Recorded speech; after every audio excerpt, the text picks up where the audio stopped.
Hay platos que definen a un país. Sabores que cuentan su historia mejor que cualquier libro. Hoy la pizza es universal.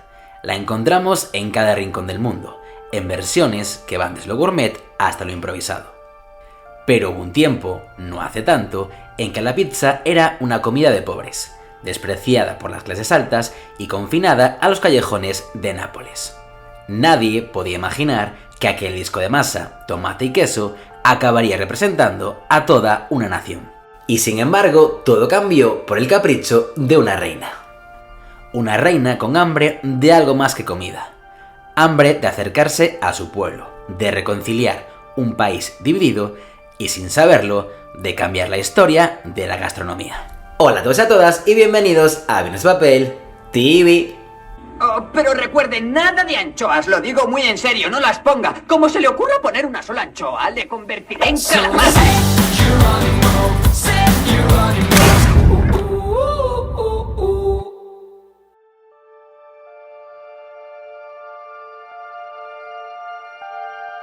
Como os estaba contando, a finales del siglo XIX, Nápoles era una ciudad vibrante, caótica y profundamente humana.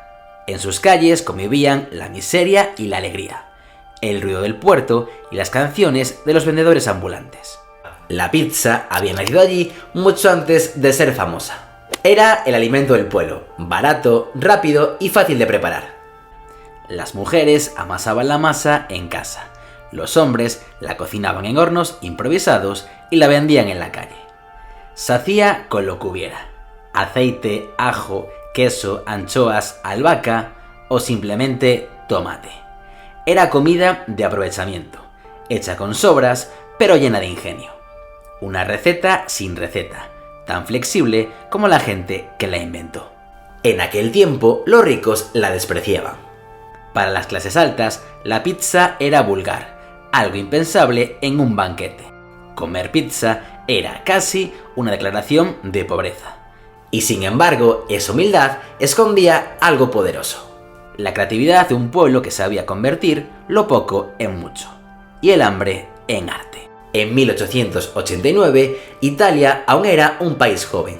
La unificación se había completado solo unas décadas antes y las heridas seguían abiertas. El Reino de Italia, gobernado por los Saboya, intentaba unir bajo una misma bandera territorios muy distintos, con lenguas, costumbres y mentalidades propias.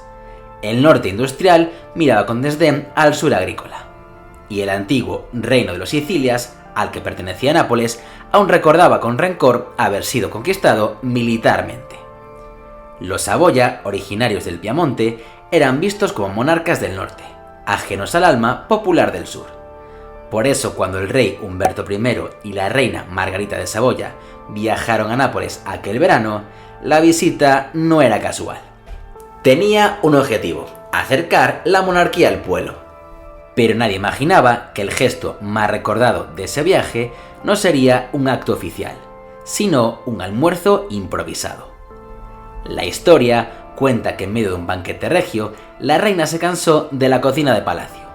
Platos franceses, salsas complicadas y nombres imposibles. Demasiada elegancia y poca autenticidad. Curiosa por los aromas que llegaban de la calle, la reina habría preguntado qué comía la gente común de Nápoles. Y entonces alguien le habló de un pan redondo cubierto con tomate que la gente comía con las manos. Intrigada, pidió probarlo. El encargado de cumplir su deseo fue Raffaele Esposito, propietario de una modesta taberna llamada Pizzeria de Pietro e Basta Così, la pizzería de Pietro y con eso basta. Era uno de los cocineros más respetados de la ciudad, conocido por su buen gusto y su respeto por las tradiciones locales. Espósito sabía que lo que estaba a punto de hacer no era solo cocinar, era un acto simbólico. Decidió preparar 3 piezas distintas, una con manteca, otra con ajo y anchoas y una tercera con tomate, mozzarella y albahaca fresca. Los 3 colores recordaban a la bandera de Italia: rojo, blanco y verde. Cuando la reina la probó, se dice que quedó encantada, tanto que envió una carta de felicitación al cocinero agradeciéndole el gesto. Emocionado, Espósito decidió bautizar aquella creación con su nombre, pizza margarita. Con el paso de los años, los historiadores han discutido la veracidad de la anécdota. Algunos sostienen que la famosa carta de agradecimiento, que aún se conserva, podría ser una falsificación posterior, escrita décadas después para dar prestigio al local. Otros creen que la historia es cierta, pero adornada. Sin embargo, la autenticidad del gesto importa menos que su significado. En un momento en que Italia aún buscaba su identidad, la imagen de una reina probando un plato del pueblo tenía una fuerza simbólica enorme. Era en el fondo una metáfora de reconciliación, entre norte y sur, entre nobleza y pueblo, entre lo refinado y lo cotidiano. Y a partir de entonces, la pizza dejó de ser un alimento para pobres para convertirse en un símbolo nacional. La fama de la pizza se extendió rápidamente por toda Italia. Los trabajadores del sur, que emigraban a las ciudades industriales del norte, la llevaron consigo. Y en poco tiempo, los zorros napolitanos empezaron a multiplicarse en Turín, Milán y Roma. Pero su verdadero salto llegaría con la inmigración italiana de principios del siglo XX. Miles de familias cruzaron el Atlántico buscando trabajo en América, y entre sus pocas pertenencias llevaron lo más valioso que tenían: sus costumbres, sus canciones y sus recetas.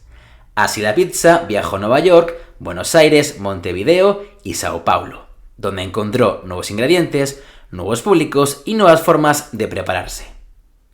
A mediados del siglo XX, en Estados Unidos especialmente, se convirtió en un auténtico fenómeno cultural. Con el auge de las pizzerías italianas y la expansión del cine y la televisión, la pizza se globalizó. Era económica, sabrosa, adaptable. Y sobre todo representaba la historia de algo que todos entendían: la de un plato nacido de la pobreza que había conquistado el mundo. En 2017, más de un siglo después de aquel episodio en Nápoles, la UNESCO reconoce la pizza napolitana y el arte de los pizzaioli como patrimonio inmaterial de la humanidad.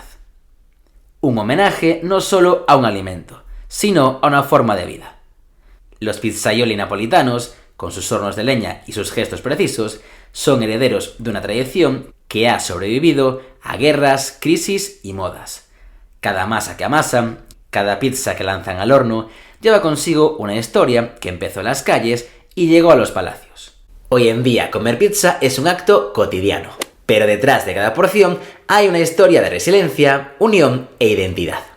La historia de la pizza margarita nos recuerda que a veces los gestos más sencillos cambian el curso de las cosas.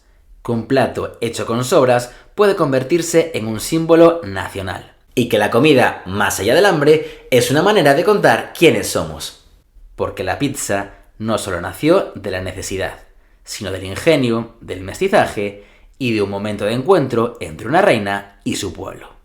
Hoy, cada vez que alguien levanta una porción caliente, sin saberlo, está repitiendo el mismo gesto que hizo aquella reina hace más de un siglo. Un gesto simple, pero cargado de historia. Un gesto que desde Nápoles al resto del planeta nos recuerda que la identidad también se cocina. Y hasta aquí el vídeo de hoy. Nos vemos en el siguiente. Adiós. Oh, la quiero dentro de 15 minutos, así que huele. Said maybe